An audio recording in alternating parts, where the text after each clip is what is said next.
Hello. So normally I teach Saturday mornings, but this coming Saturday I have a conflict. I still want us to be able to put out a weekly class. So we're doing a bonus class today. So when you're ready, come up right to a seated posture, keep your eyes closed.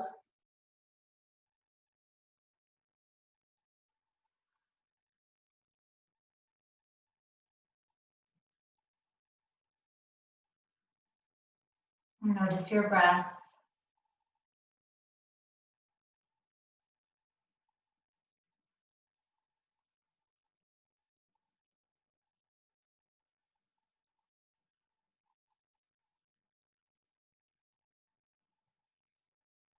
And begin to bring your awareness to your posture.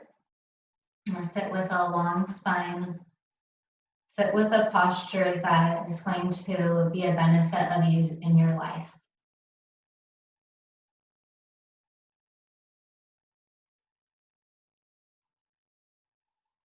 And then also begin to notice the posture or the position you're taking to the situation that's presented to you in this moment and during this time. What kind of perspective are you taking in life? You know, the posture we take kind of gives us a way that we leverage what's happening. We can leverage what's happening in a way that can cause us more suffering, or we can use the position we're taking in life to leverage us into a realm of peacefulness no matter what's going on.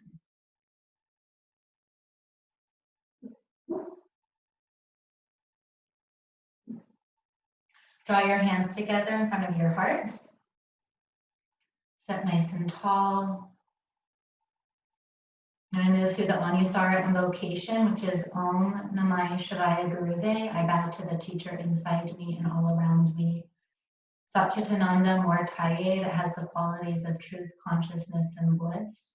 Nish Prapanchaya Shantaya, and this is the line I really wanted to focus on today.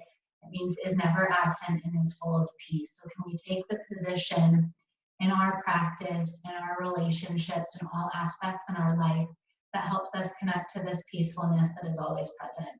And the last line, Yarlambaya Teja, say it, this doesn't need any conditions to exist. It always exists. And when we connect to it, we connect to this radiance. Okay, let's take a full inhale. Exhale. Inhale.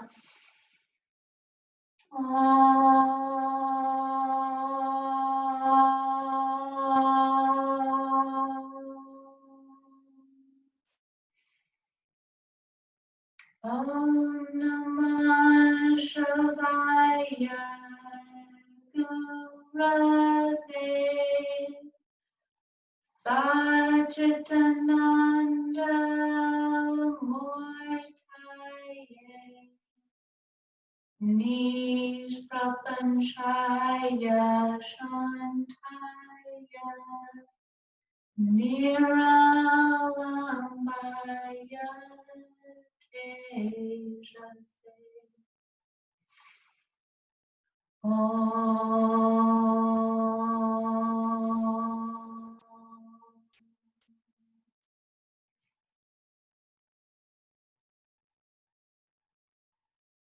Keep your eyes closed and bring your hands back down. And see if you can connect to this part of yourself that is unchanging.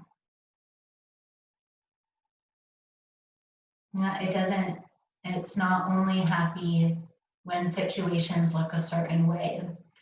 It's this peacefulness that's always present inside no matter what. It has always existed within us. It will always exist within us. What can change is our ability to connect to it. It doesn't mean it's not there. Keep your eyes open. Oh. Hello. Let's see, how do I pin this? Hi. Good to see you.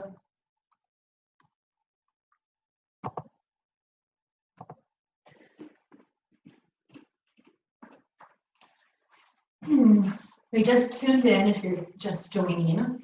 We're going to play a little bit with handstands. The whole class isn't going to be doing handstands, but I thought it would be a nice thing to have to be able to practice with. And many people who have practiced with me hear me talk about this so much. I always feel like a broken record repeating myself, but then I have to remind myself, like, these teachings need to be said. If we only said them one time and we remembered it, we wouldn't have the practice of yoga. We practice again and again, coming back, hearing the same information, but because we're continuing to practice, the position we are when we hear the information again is different. So it's like we're on this spiral, repeating and repeating the same actions, hearing the same things, but allowing it to help us evolve and come deeper into that place that's always peaceful. So there's this teaching on the ego, and in a lot of traditions, they say the ego is bad, the ego should be something that you like get rid of. And that's not necessarily the case. The ego is what helps us like know who we are in this world, which is important, or we wouldn't like brush our teeth and, you know, contribute our dharma. However, we want to be aware when the ego is hurting us. And so there's two ways the ego can get out of balance. One is the high ego and one is the low ego. One of my teachers explains this as the high ego as being I'm the shit, like I'm awesome, and I'm a piece of shit, I suck. And if I've really watched myself go through the days and notice like how often I'm just jumping from one to the other. Same in my practice, like I can't do this pose, so I suck. Oh, I can do this pose, I'm awesome. And we're trying to get off of this like pendulum from one side to the other to find this more middle way of just being in the I am.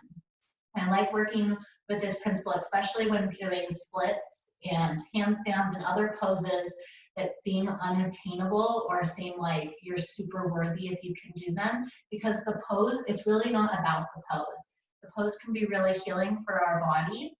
The alignment can be, but really it's the relationship we have with the pose, and if doing the pose can help leverage us into being more connected with this I am, into this connection with our heart. And I think what's really cool too is although we can do it by force, we can achieve the peak pose, the posture by force, that like effort to achieve isn't what helps us connect with our soul in that peaceful place that's always present within. Instead, it's this allowing that like, that's not going to happen today, or allowing like, wow, that worked out today. But allowing whatever is to be what takes us into our heart. Because if you make it dependent on the condition that you can do these peak poses, you will never be able to forever do these poses, right? As we age and as things in our life changes, like for sure it's very unlikely that on your deathbed you'll be able to do a handstand. And even if you can, it's very unlikely that's going to make that much of an impact to your soul and the way that you're connecting deeper to yourself. So let's come up to standing towards the front of the yoga mat. Activate your feet, and then inhale, stretch your arms up to the sky, and then exhale, forward fold. Use your breath as a way to move into deeper connection to yourself and with what's present with you today. In your forward fold, keep it tipping the knees tip forward as the sit bones draw up. Inhale, take your hands to your thighs and lengthen halfway. Get your spine to be nice and long, not rounded and also not overarching. Exhale, forward fold. Push through your feet with a long spine, come all the way up, stretch up. Exhale, hands through heart center. 2 more times, inhale, reach up. Exhale, lengthen as you fold, Uttanasana. Inhale, heart forward, shoulders draw down towards the back of the heart. Exhale, bow. Inhale, push through your feet, come all the way up and stretch. Exhale, hands through heart center. Last one, inhale. Exhale, fold. In your forward fold, draw the shoulders up towards the heart, away from the ears. Move your head from one side to the other. Notice how much tension you're holding in your neck. And then as you inhale, lengthen. We're going to stay up here for a moment. So with a little bend in your knees, draw your sitting bones back and broad. So we're trying to get a little tip in our sacrum. Draw the shoulders on the back and work on getting a long spine. Now, if you're more bendy and you stick your ribs out and you get a collapse in the core, use your hands pushing on your thighs to strengthen the core. Really nice. So I'm going to take both of our hands to our right thigh, pushing down through the right foot, pushing hands into thigh to strengthen the core. Look at one spot on the floor and begin to stretch your left leg back and behind you for a modified warrior 3. Last Saturday, we worked on inner spiral. This action of turning the back hip down, inner thigh up so the hip stays squared. And this past Saturday, we worked on outer spiral, this engagement of the glute that helps us push down through the front foot. Slowly step back, lunge. Take your hands to your hips. Remind yourself that this isn't about competing with whatever the magazine cover that you think you should look like or comparing. It's about using the practice to bring in a deeper relationship with the position you're taking to life, the position you're taking to your deeper self. Not just about these like physical weird postures we do. Inhale, stretch your arms up to the sky. If it feels good to you, you can do a side stretch in either direction.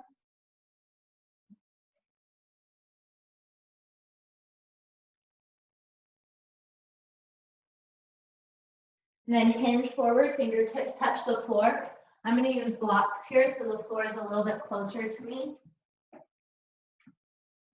Work on keeping your spine nice and long, knee over ankle, sit bones draw back. And from your hip, push through your right foot and straighten your leg. We'll do that 2 more times. Bend the front knee over the ankle and push the leg straight. Knee over the ankle, push the leg straight. Keep the leg straight, engage the muscles of the legs, this drawing into you. And with the leg strong, spin your outer left hip a little bit more forward until your belly button starts to shift more towards your front knee.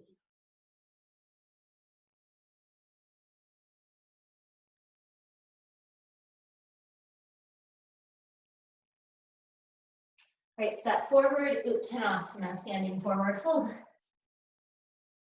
Inhale, lengthen, Ardha Uttanasana. We'll repeat it on the second side.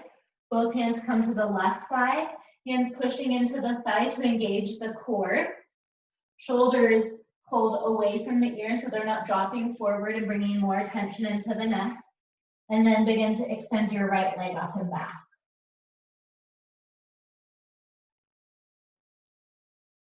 Outer right hip turns in, and then push down through your left heel.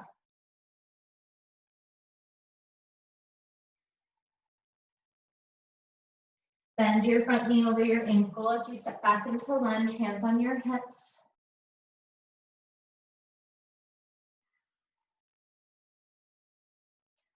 Stretch your arms up towards your sky, towards the sky.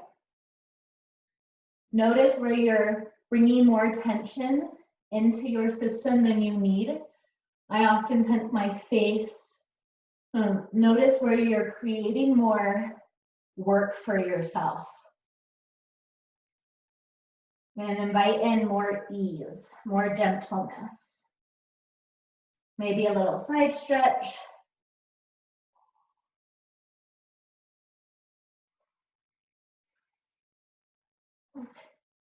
Hands on your hips, hinge forward, fingers to blocks or floor. Straighten the front leg. We'll do 3 pumps.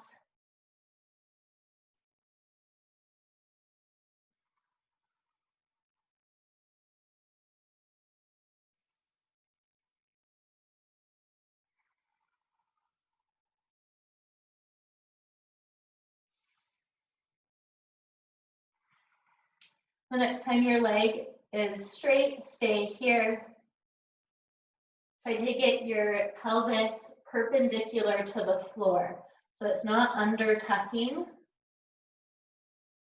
And if that causes a back bend, use your core muscles to support yourself. Imagine you're pushing your hands down and isometrically dragging your hands out. So you're getting a subtle stretching out through the crown of the head. Then step forward, Uttanasana. We're going to do 2 more rounds similar to that. Inhale, lengthen. Hands on the right thigh. Go left hand down first and right hand over.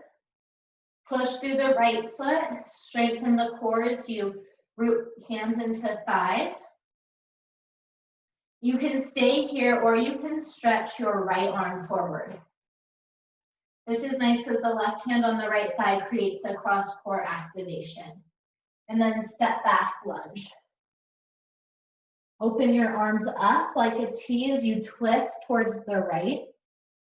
And then bring your right hand on your low back and do a little twisted reverse lunge. Belly strong, stretching. And bring your right hand down and wide, maybe to your block. Excuse me, that's your left hand. High runner's lunge twist.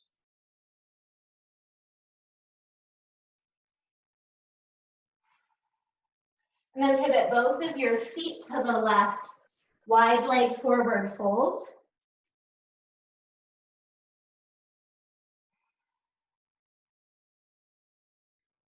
Engaging the muscles of the legs, drawing the sitting bones towards the ceiling and actively extending down through the feet. Inhale, lengthen your spine forward, bend into your left knee. I like to walk my right hand over so it's more towards the left foot, left hand on the left knee, and widen the pelvis. Keep the left knee widening towards the pinky toe. You're going to stretch through the inner groins. And then come back through center. Step forward towards Uttanasana, but this time stretch your left leg up towards the sky. Keep your left leg strong and spin your left pinky toe down towards the floor as you lift the inner thigh more towards the ceiling. Step down, Uttanasana. Inhale, lengthen. Both hands on your left thigh. Right leg stretches back. If you're going to extend one arm forward, I like to have the right hand on the left thigh, left hand over the right. Core engaged. Maybe the left arm stretches forward, and then stretch back. Lunge. Arms open up like a T as you twist from the right to the left. Left hand on the low back. Right palm turns towards the wall behind you. Even curve through the spine. High runner's lunge twist. Right fingertips down wide to the floor.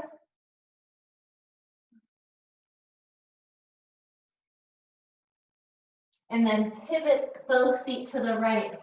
Wide leg forward fold. If you feel like you round a lot when you bow forward, you can stay in your long spine halfway up.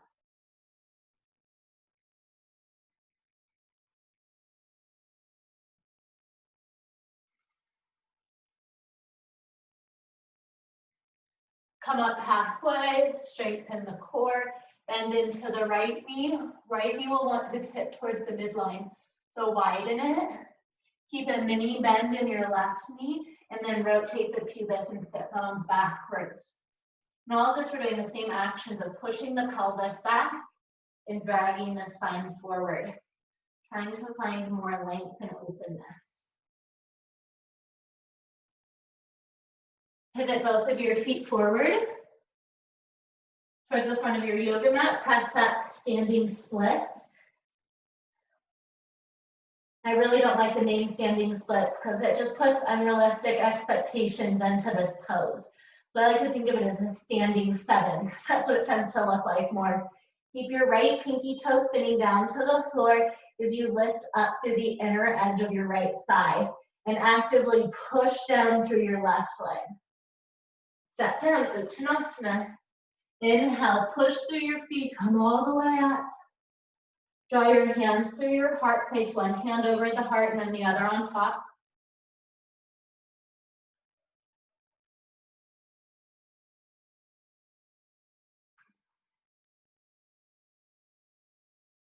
Feel your heartbeat, feel your breath slowing down. During this quarantine for me, with so much little to do, yet so much to do, I can really see how I make things much harder on myself with my to-do lists and trying to bring too much effort into things that would be better served with ease. The third limb of yoga, asana, normally people think of it as the limb of yoga that refers to the yoga poses, but it's so much more than that.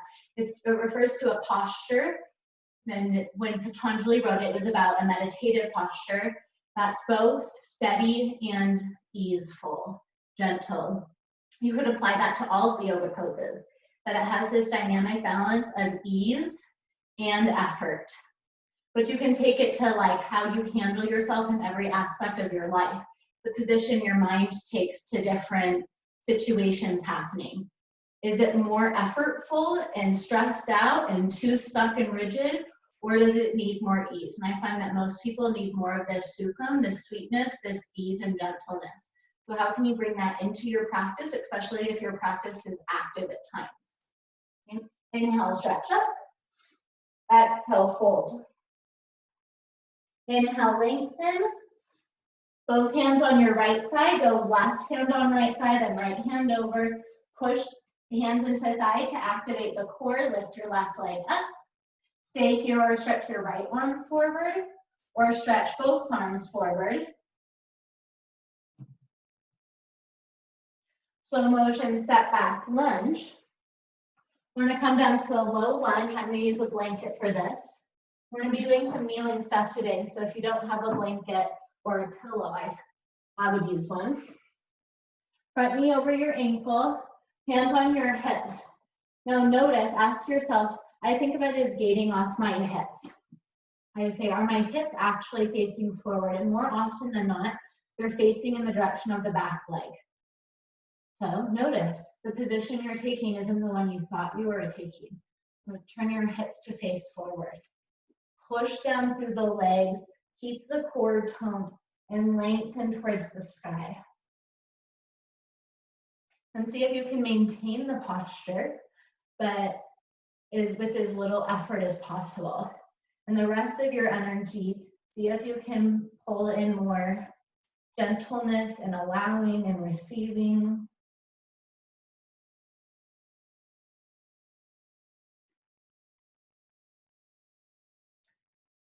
Right, straighten your front leg, flex it, hinge at your hips. I again like to use a block here. Soup cans would work good too, especially like a bulky soup can.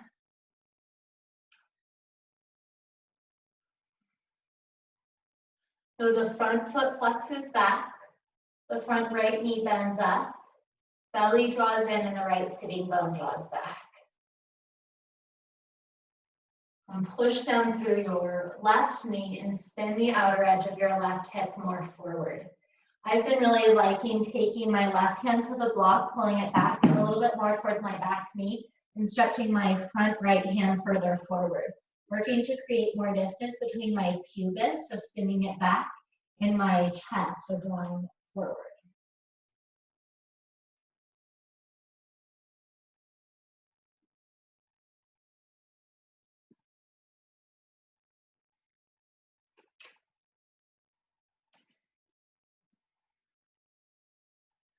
You can stay here, or you can put a little bit more distance between your front foot and back knee.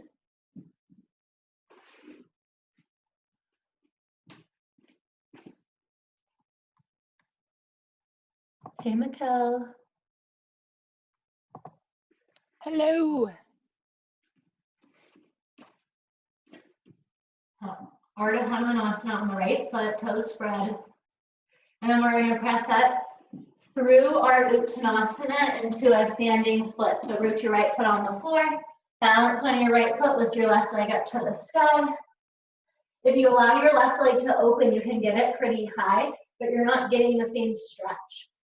So let go of your rigid thinking, or at least for me, that thinks it needs to look a certain way, and turn the outer left hip forward, even if it lowers your leg. And with the outer left hip turning forward, so it's almost like the inner left thigh is trying to kiss the inner right thigh, keep that and stretch the left heel up higher as you push through the right foot. And come back, Uttanasana. Inhale, lengthen, Ardha Uttanasana. Both hands on the left thigh. Push on the left foot, stretch your right leg back, Ardha Warrior 3. Maybe keep your right hand on your left thigh and stretch your left arm forward, or you can take both arms out.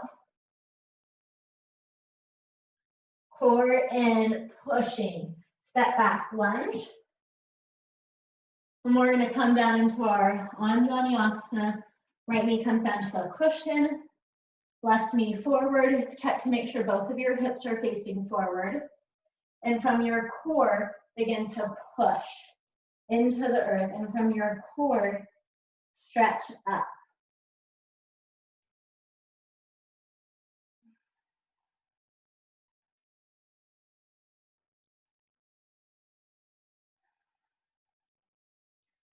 Straighten the front leg, flex the back foot back, and then lengthen forward. So we're talking about connecting to this I am-ness of who we are, this versus I think I'm awesome or I think I suck. This I am-ness of who we are connects us to that peacefulness that's always present. That's easier to access through allowing what is versus trying to force things so strongly.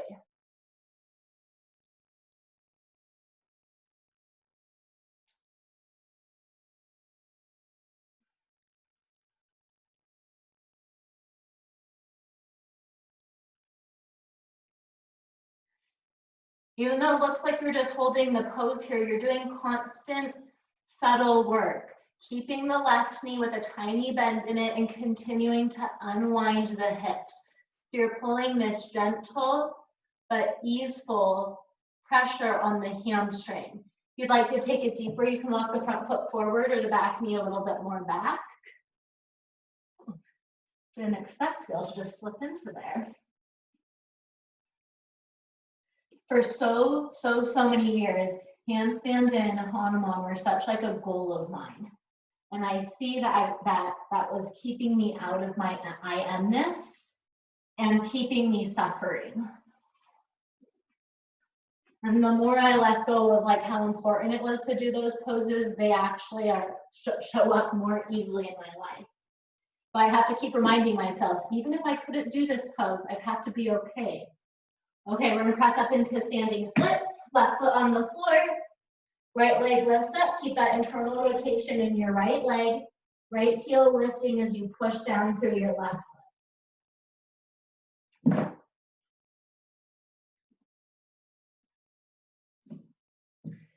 Really nice. Uttanasana. Little bend in your knees, walk both of your hands over to the right. And then to the left.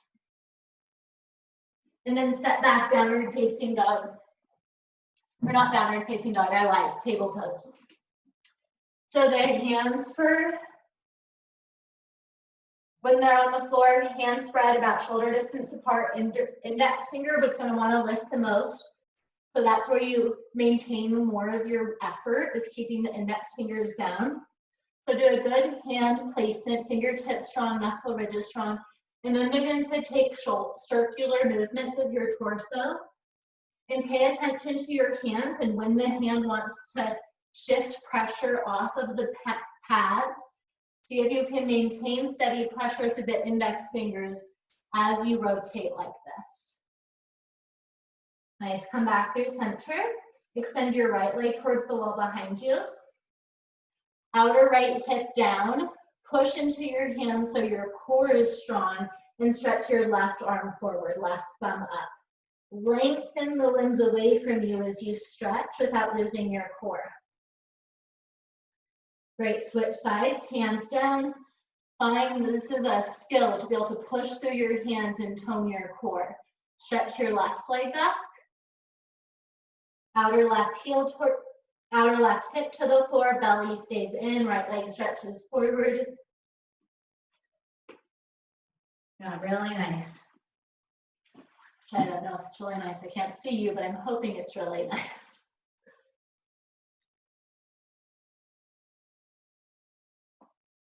Really nice. I've been so taught to teach to what I see. It's so weird to not be able to see you guys. Okay, now tuck your toes under and sit back on your heels. If this is too intense to you, you can stand up on your knees, or you could point to your toes. But the feet hold the connection to a lot of our nadis, our energy channels. So by sitting with the toes tucked, it helps open the energy channels and keeps things moving so we don't get stuck. And that's really what we are when we're stuck in this pendulum of I am awesome, I suck. I am awesome, I suck. Trying to get off to just this like I am, this is what is, and all of it can happen while I deepen this connection to like me. Okay, inhale, stretch your arms up. Stretch up, exhale, back down. The hands are the connection to the heart. Inhale, reach up, exhale, back down. Last one, inhale, up. This time we're gonna take the arms wide and cross the arms. Give yourself a hug. My right elbow's over my left. Walk your hands towards the scapula. And then do little neck rotations.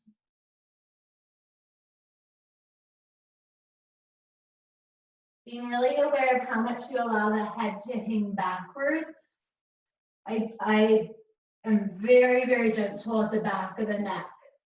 My back motion is basically straight up.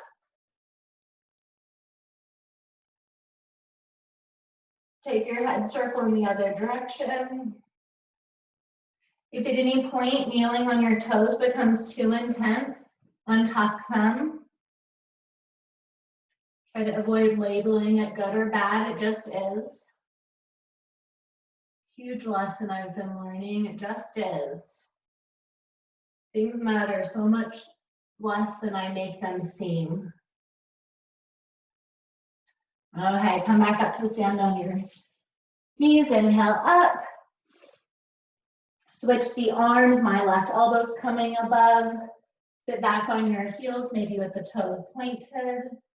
Shoulders draw back and down so the chest is staying lifted. If your ribs go with you, keep a slight tone of your core and then little neck circles.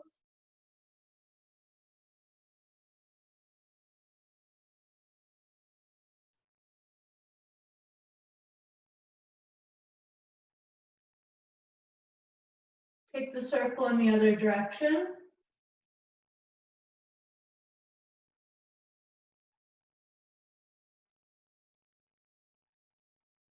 All right, come back up to center. Kind of shake out the arms. Come into modified chaturanga. Same thing as before, strong foundation of the hands. I'm going to do little push-ups. But be really aware of when your hands shift out of their foundational press.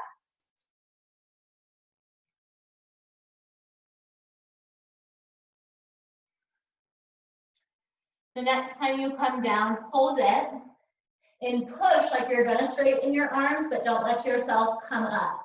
And that should help you coordinate the ribs drawing in. Come down to your belly, strengthen your legs, inhale, curl cobra, get longer.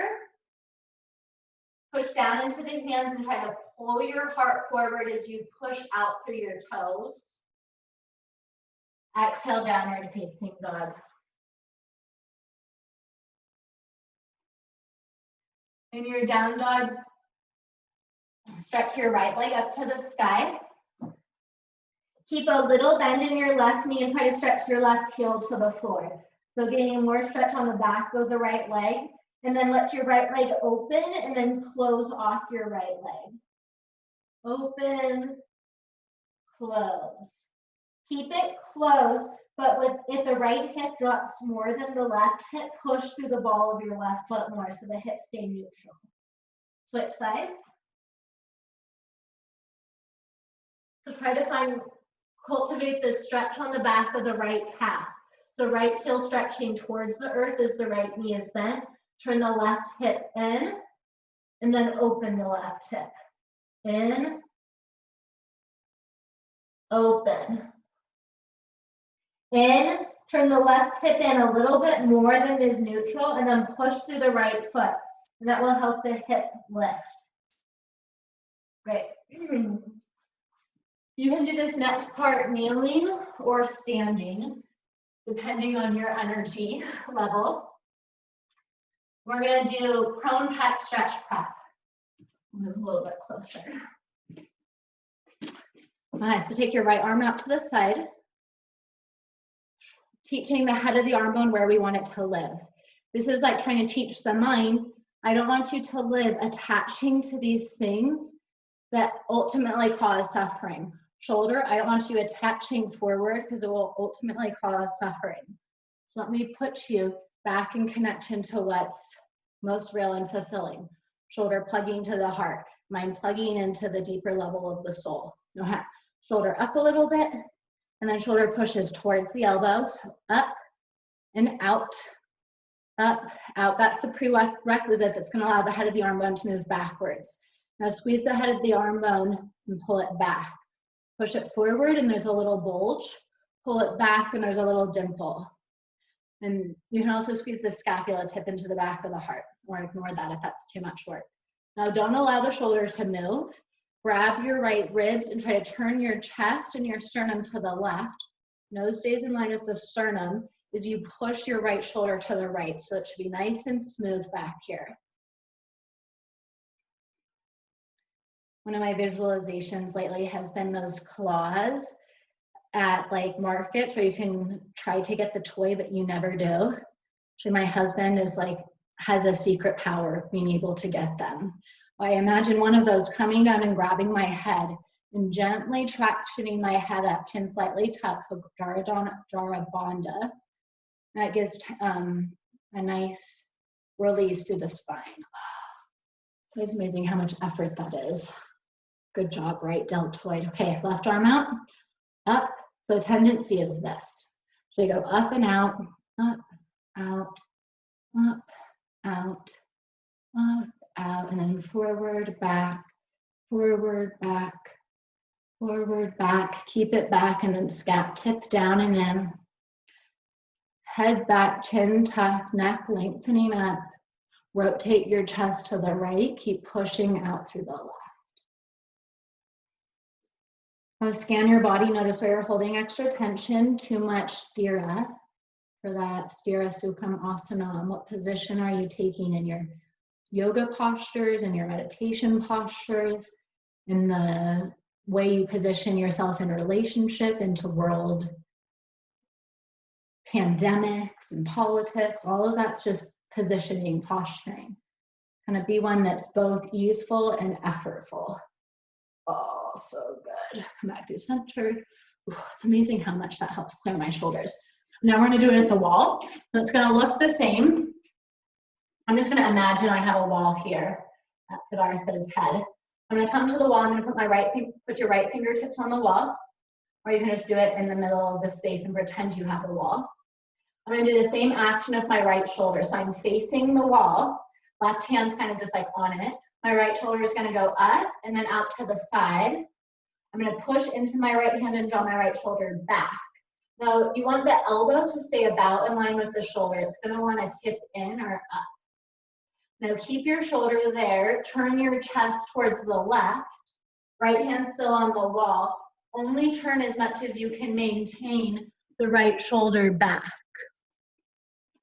Left hand I like to use on the wall to help me really subtly drag my chest a little bit more to the left. Push through the feet and keep reaching through the head. Feel like you're opening yourself to receive more of whatever is coming, even if that thing might not be super enjoyable. But if you're open to it in this way, anything can bring you to that I am-ness. Oh, come back through center. You jostle out the shoulders, second side, facing the wall, left fingertips on the wall. I like to turn my left thumb so it's facing my chest and my other fingertips are away. Fingertips are up kind of like a spider hand.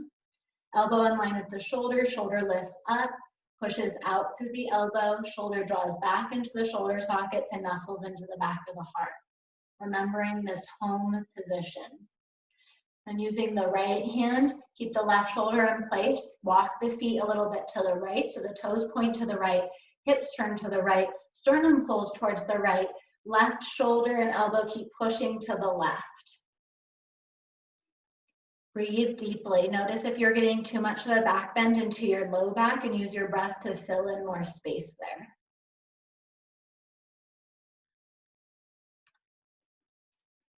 Really nice. Come on up.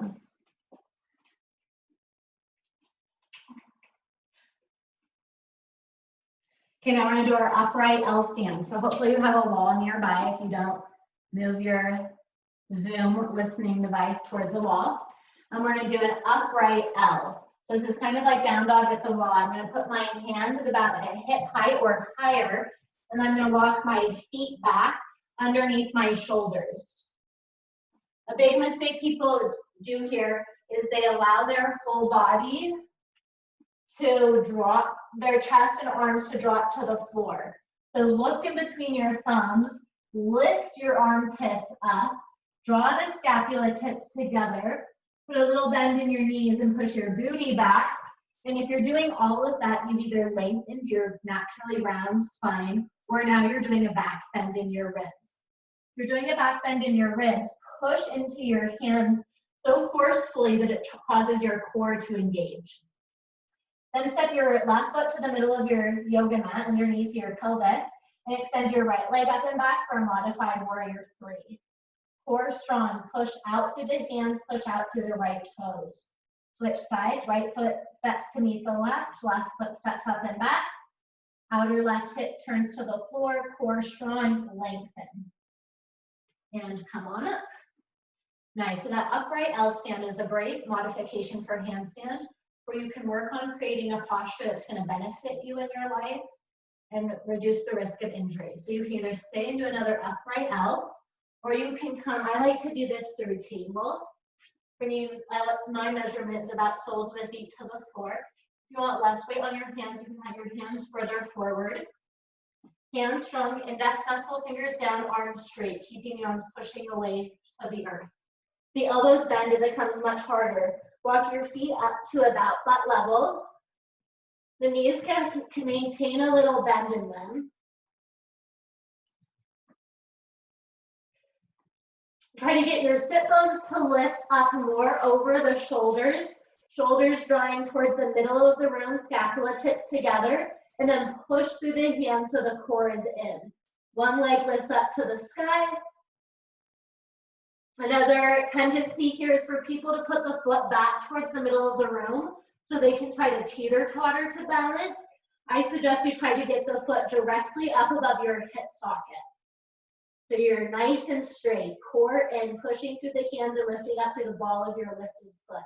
Switch legs. Knowing if it's appropriate for you to come out early, it's totally fine. Core in and push. Foot directly over your hip. And come on down. Seated meditation of your choice.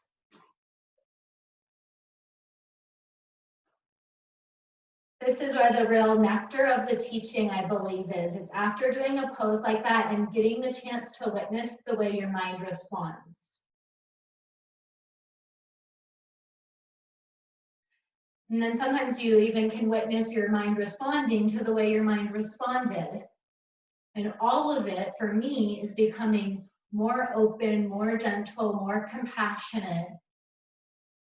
And that's been more, I've been more successful that way, finding this I amness, than I shouldn't be upset that I didn't balance in handstand.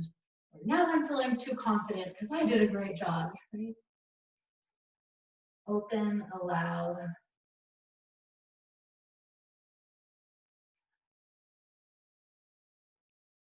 Okay, really nice. Now we're going to come down onto our forearms, table forearms. We've been working a lot with spirals these past few weeks, spirals of the legs to align the pelvis. So spirals from the arms here is with your hands facing the floor, engage fist, and engage your arms so much that your bicep and tricep engages. This is similar to how we engage the legs before we do rotation so that we have a bigger effect on what we're rotating. With the arms engaged, extend your thumbs out so they're facing each other, and then spin your thumbs out towards the sides of the room. As this happens, draw your scapula tips together. Push down through your elbows so your core stays in, and then plant your hands. So hopefully you're creating now shoulder integration in your forearm table without doing a big back bend in your core. And then tuck your toes and do dolphin. If your arms are, or if you're recovering from some kind of shoulder thing, you could do the same thing in table with less pressure on your arms. Inner armpit spinning forward and out to the side, so if you move your head, you don't feel like you have a lot of tension in your neck. And then begin to stretch your left leg up to the sky. Pushing down through the hands, down through the elbows, stretching up through the left toes. Switch sides. Accessing the lats, the mid-back muscle. That's where our power is. Right, come on down. Ugh. Walk your feet back. Might need to reposition yourself. And then hike your right knee up to the sky, or to forward. So you're in Sphinx pose. I'm going to use this as a transition into modified Supta Panagustasana C. So I'm going to bring my right fingertips to the floor, thread my left arm through. This does not need to look smooth. You could just like lay on your back, pull your left knee across for a reclined twist.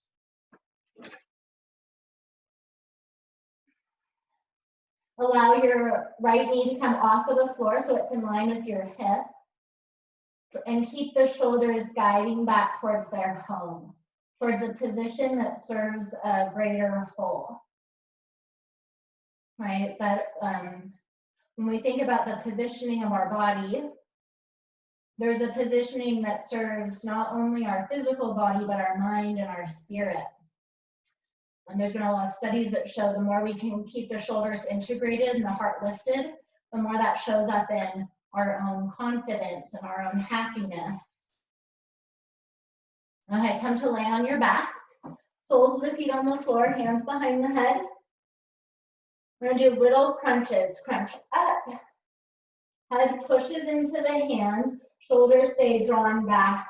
Now I want the ribs to be engaged. Lower down and up. Down, up. You can continue to do crunches or just hold.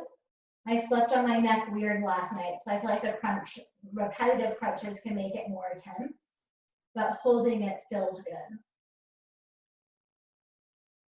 As we move into more inversions, or just a few, we're not doing a ton, a strong core is really important.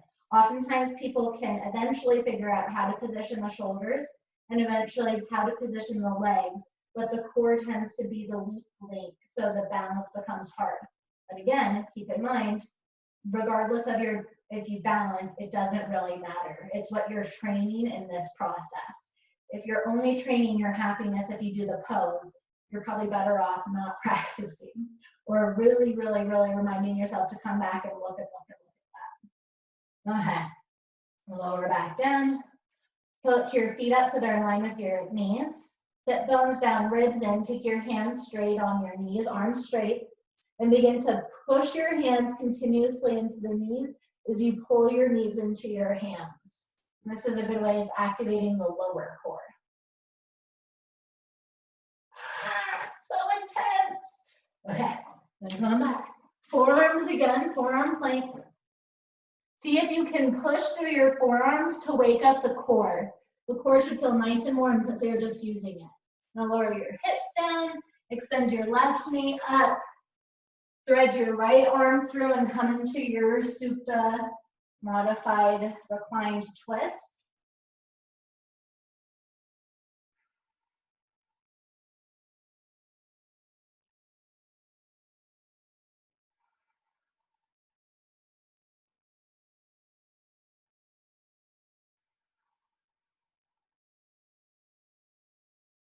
Awesome. One more time on your back. You can either do crunches or held crunches with either feet on the floor or feet lifted. Training the core to engage and support you.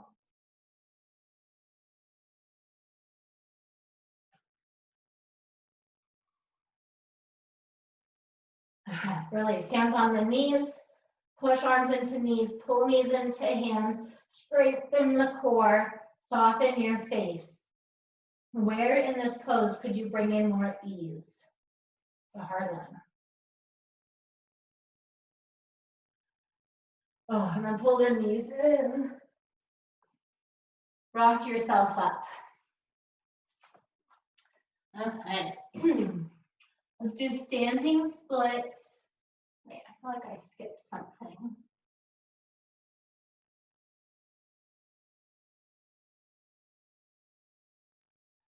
Oh, I didn't even write it down, but I wanted to do it. I'm gonna do it here though. All right, so we're gonna do torture pose at the wall. Also called King Arthur, but I think torture pose is a better name. So I like to put a cushion right up to the base of the wall. I'm gonna come into table and walk the knees back to the wall. Feet going straight up, so no weird sickling happening with the toes. And then step your right foot forward between your hands. Push the left hip back towards the left heel.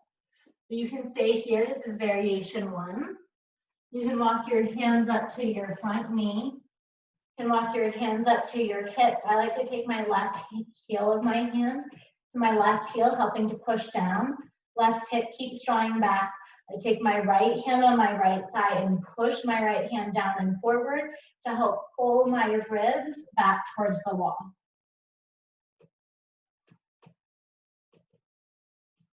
And this is another one I love because it's not comfortable. So it's like, oh, great. The places I get myself in the most trouble are when I'm not comfortable. So I react in a way that I don't have to deal with later. I'm going to practice allowing this pose to not be my favorite and still just be.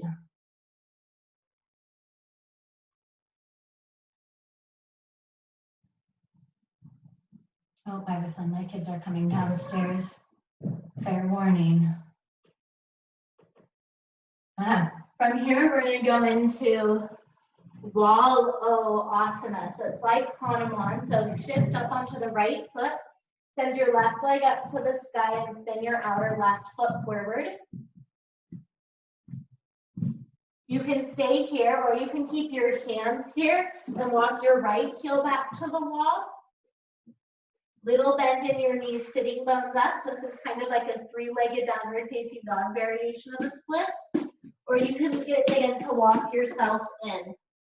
You're supposed to go and then I silly putty now. Nope, I'm not done teaching the class love. Outer left hip turning in, push out through both legs.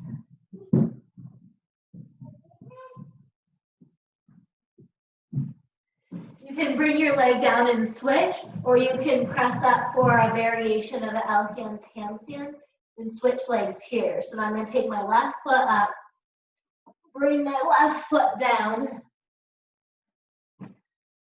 This is probably more effort than it's worth. And then my right knee comes to the blanket. Left knee over your ankle. Left sit bones back, or both sit bones back. And then choose what level you'd like to stay at.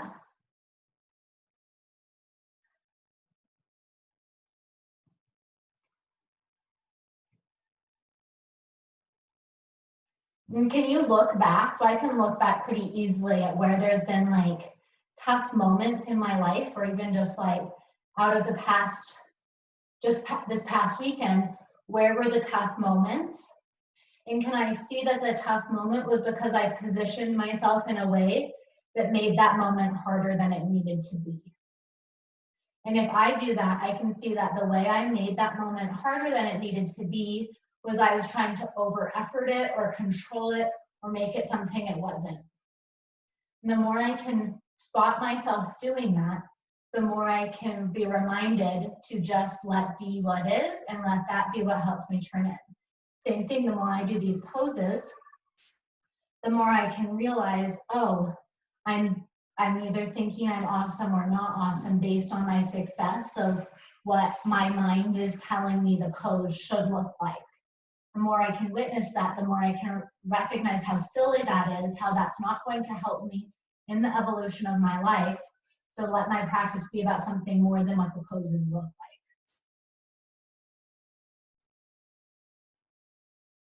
Actively rooting down through the right knee, belly in.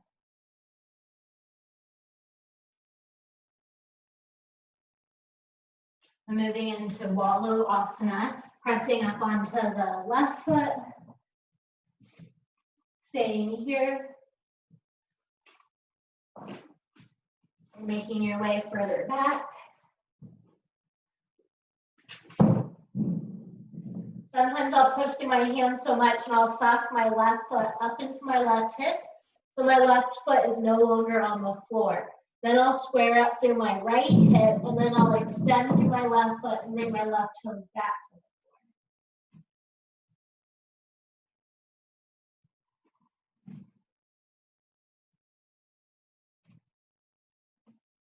You can either come up through handstand or come on down. Okay. We're going to practice kicking up, so you could do it at a wall. And I said, let's try to do it through standing split. So stand on your right foot. I think this tends to be people's harder side. Stretch your left leg up. I probably have a wall right behind me. I want to be able to show you this more. And then you can try to first come onto the ball of the foot, shoulders come over, your hands press. And a lot of times when people kick up, they reach back with that top foot. I want to see if you can, as you kick, try to get your left hip to be what lifts up over your hands. So the butt is coming to the wall more.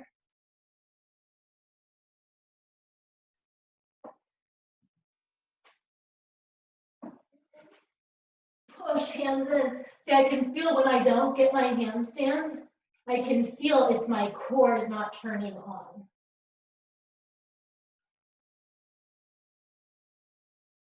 Index, knuckle, finger strong, core in, looking between the thumbs, push and lengthen. When you're ready, have a little seat. Feel your heartbeat.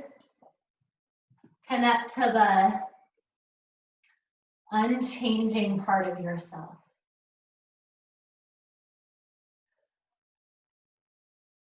There's very little of us that won't change and decay away at some point.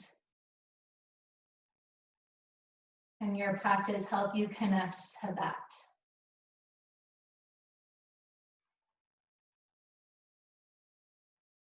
Okay, second side. Come up to your Uttanasana, standing on your left foot this time.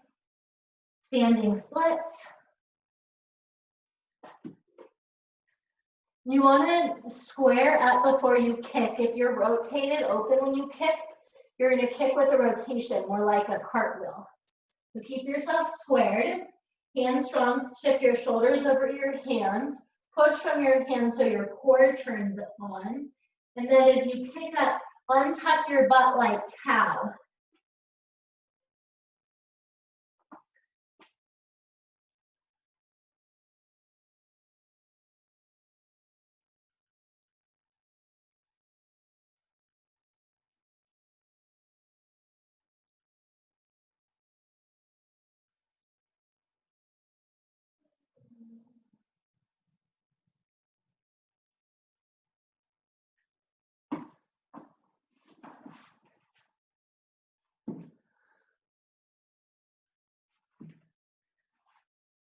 When you're ready, come back down to your seated meditation.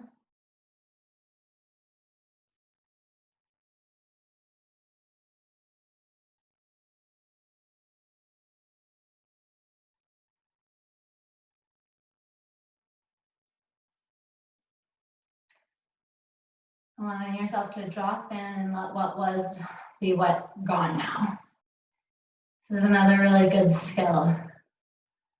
I've had intense moments of frustration with the kids.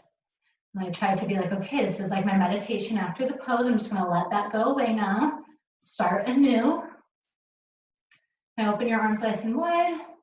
Give yourself a hug. I'm gonna go right arm over left.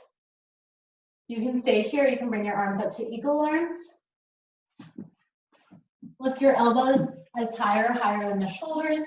Let the shoulders ground back through the shoulder sockets. Move the head back. Imagine your claw machine dragging the back of your neck up, drawing the core in and lengthening. You can stay here. You can rotate your head from one side to the other, nice and slow, keeping the length in your neck. So no two vertebrae are twisting more than any other ones. Maybe side to the side, so right ear towards right shoulder, left ear towards left shoulder.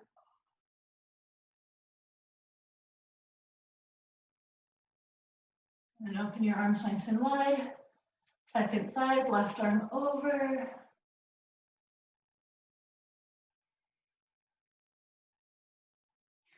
Eagle arms, elbows up, shoulders back, ribs in and lengthen.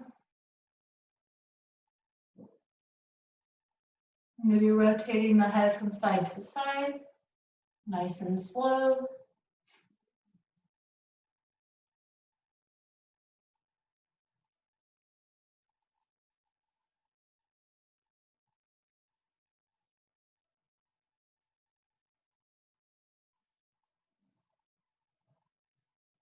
And really shake out the arms. Okay, option, you can learn to do one more round of inversions. You could do handstand again, so you could plant your hands, or you could do pincha. Pincha is much harder, I find, because, yeah, it is. That's the next one up. Handstand should be mastered, like the main work, and then pincha. Pincha is nice because it's a way to work on inversions without wearing out the wrist too much. And it's a good for prepping good alignment for moving into poses like Virabhadrasana that we won't be doing today. So either hands flat for handstand or plant your hands for pincha. In handstand, you push the hands straight into the floor, core in. In pincha, I imagine I'm trying to slap both of my forearms into the floor, but continually. So although you can't see my arm moving forward, I'm constantly pushing my arms forward. And it's the pushing through both of my arms that engages my core. So I'm not just banana backing, which is like back bending in my pincha. So push down, core in, integrate the shoulders. Remind yourself, no matter how you do, it doesn't really matter. Trying to connect to the deeper part of yourself. When you're ready, kick up to your version. I'm a big fan of pulling one knee down to my chest as I stretch up through the other leg. That helps take momentum from knocking me over.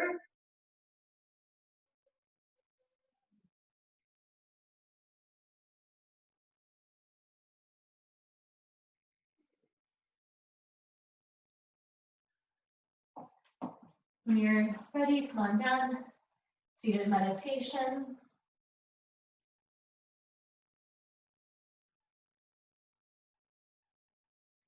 You could choose not to do another round, like power of choice of the way you want to use your free will and your practice.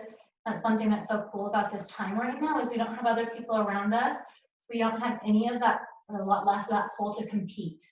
You know, so like maybe meditating would be more serving for you. Or do your last round.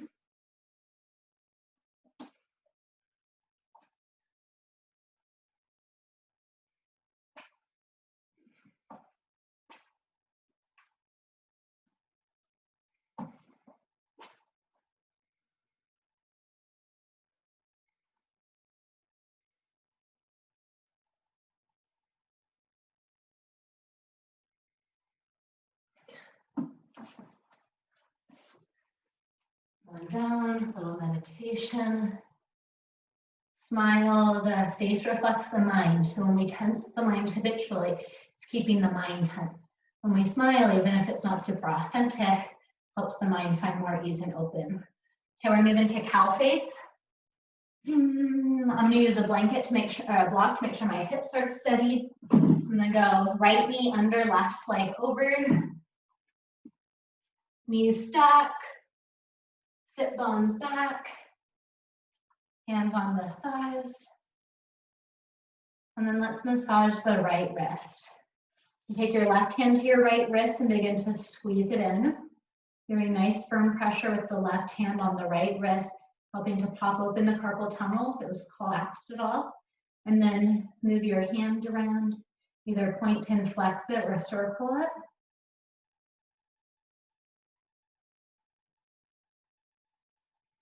And then begin to massage your right forearm with your left hand. I have the thumb of my left hand massaging the belly of my right forearm and the fingertips of my left hand on the back of my right forearm. I'm just kind of feeling around for tension.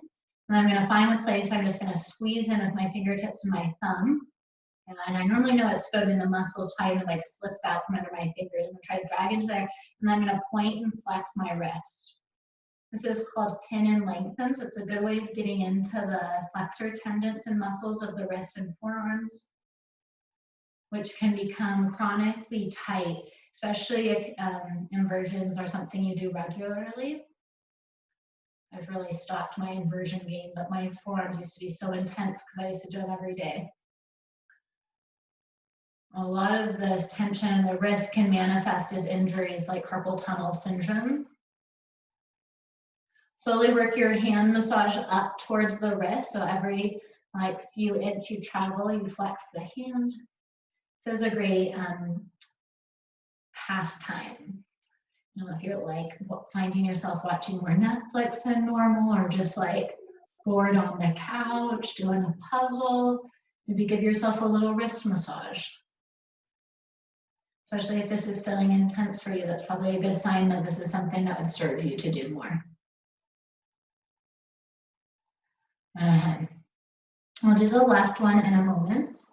I want you to give the option for pigeon. So you can either stay here, you could even hinge forward. Or if you're sitting up on something, I would move it. Widen your right knee slightly so it's wider than your hip, and bring your left leg back. We want the hips to be squared so the outer left hip turns towards the floor. You can point the back toes or keep the toes flat and do your variation of pigeon. So I'm moving. This is towards the end of the class, so I'm going to do a meditation and shavasana sim. So use that to decide how active of a pigeon you want. You can do a laying down like this pigeon. You could be upright. You could add a quad stretch.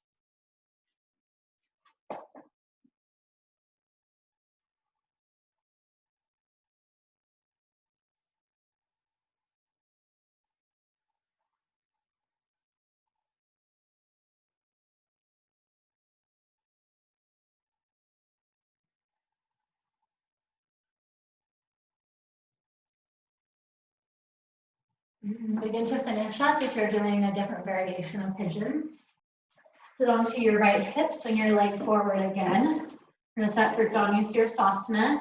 2 ways to do Anusara. One is right heel to the inner right groin, more wide-legged, or one is right heel to the inner left groin, so more like tree legs. Widen the glutes behind you so you have a nice even base. You could put a little blanket edge under there, and then twist towards the front leg. You could either stay upright, you could hook your right hand under the left heel and pull yourself upright, working to engage the muscles on the back to help you stand up taller, or you can stretch forward.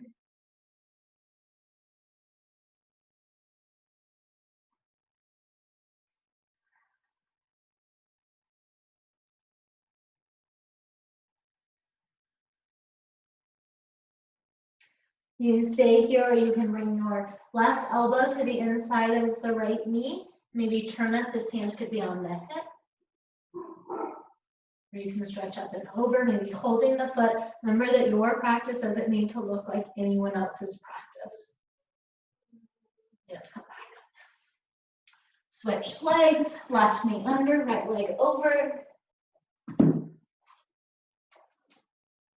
Cow face. So a little wrist massage. This time we're going to do the right hand to the left wrist, starting by taking the right hand to the wrist as you point and flex. If you can be more sensitive and feel the space inside of the ulna and radius of your left hand, see if you can find more space when you squeeze in a little bit with the ends of those bones by the wrist. And then start at the kind of belly elbow area, massage around. Take into account what arm feels more tense.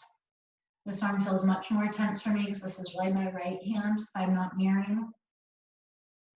And then begin to apply pressure as you point and flex and get that pin and lengthen massage technique to the forearm. If you ever do this and you feel or hear clicking, it's a really good indicator that this pin and lengthen massage technique would serve you. This is when you feel or hear clicking, that's normally the result of a tendon or a ligament popping over a bone, either up by your elbow or down by your wrist. And if you can find the muscle that's connected to that, and that muscle is normally tight, so it pulls the tendon over the joint, so it's clicking. If you can identify that tight muscle, pin it, and do this lengthening, you can lengthen the muscle so it's not pulling the tendon over that joint. You don't want to overanalyze too much clicking and popping. Some of it can just be worked out in its own time, but it is also a sign that things aren't totally aligned and that you could be manifesting an injury. Moving into pigeon or staying in your cow face.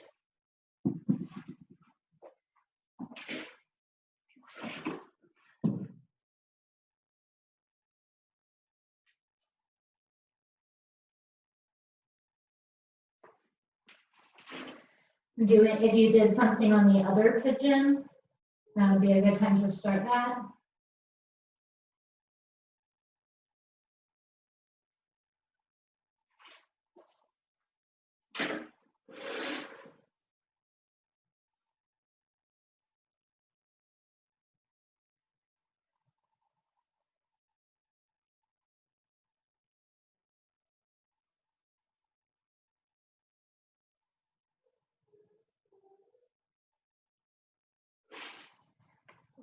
Finishing up what you're doing, walking yourself up, coming into Janusirsasana. This knee of mine, I like to use a little blanket because I have tension up in my hip that causes this knee to float. And if the knee floats, it tends to lean into the tendons and then I get a little sore. So if I like to add a little blanket roll.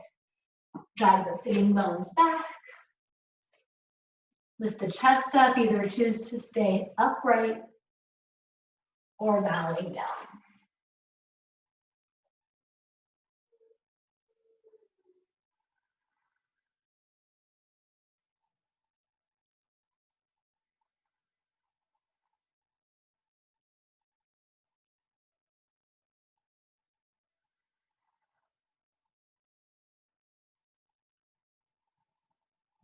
And stay here, or you can spin up towards the left. Right elbow comes to the inside of the foot. Left hand can come to the hip. So it's kind of like Parsvakonasana, side angle pose, but we're in a forward fold. You can stretch up or over, or maybe find your toes and pull.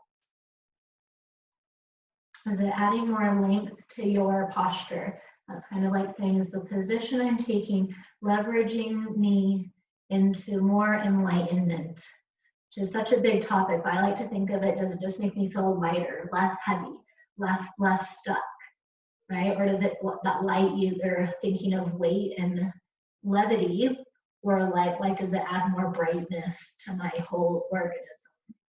Oh, and I come back up, really nice.